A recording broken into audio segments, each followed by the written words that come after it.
It is now 7:50 in our Be Healthy report this morning. Over 8% of the American population has diabetes. That translates to a whopping 26 million adults and children, and that doesn't even include the 79 million who are pre-diabetic. Well, now there is a new blood glucose testing device that's non-invasive and pain-free for those who need constant diabetes monitoring. Scott Fox, a co-founder of Quick LLC, developed the iQuickIt Saliva Analyzer, and Dr. William Petit is a diabetes specialist. Good morning to you both. Thank you so much for being here. Morning, Cheryl. Thank you. Scott, let me start with you. How did the idea for a saliva test for glucose come about?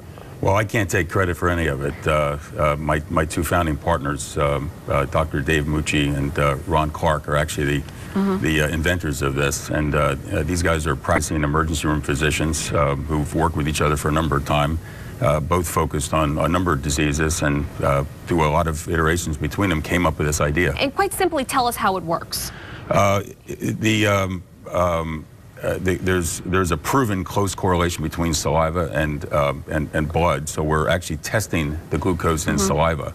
And so there's a scientific process that's inside this little device that you're taking an applicator, which we call the draw wick, putting saliva into it, putting it in the machine, and that's the measurements. That simple. Dr.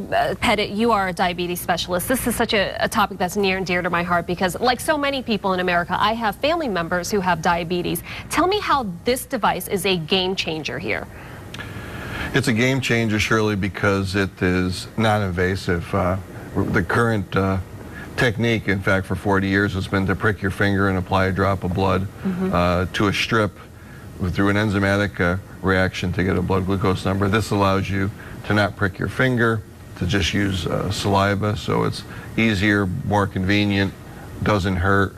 You're not going to get blood on your shirt, you're not going to get blood all over your napkin or the tablecloth or wherever you're trying to test. So much easier. And Scott, how readily available will this be? Will insurance cover it? How much will it cost? Well, we would hope that it would be competitive with today's standard. So today's standard is a lance and a chem strip with a device.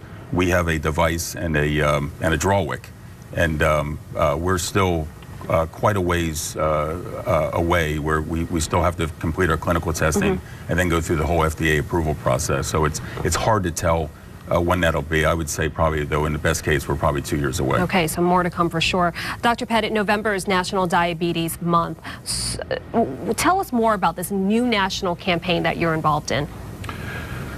As you've said in your intro, diabetes is so common with nearly 80 million people with pre-diabetes. So National Diabetes Month attempts to educate people that if you are overweight, if you're a woman and had gestational diabetes, if you have a family history of diabetes, other risk factors, that you need to speak with your own physician and consider being screened for diabetes if you're at high risk. So important. Okay, thank you both very much for being here this morning. Now, we've also set up a link on our website. Just go to NBCConnecticut.com and search links for more information on the device.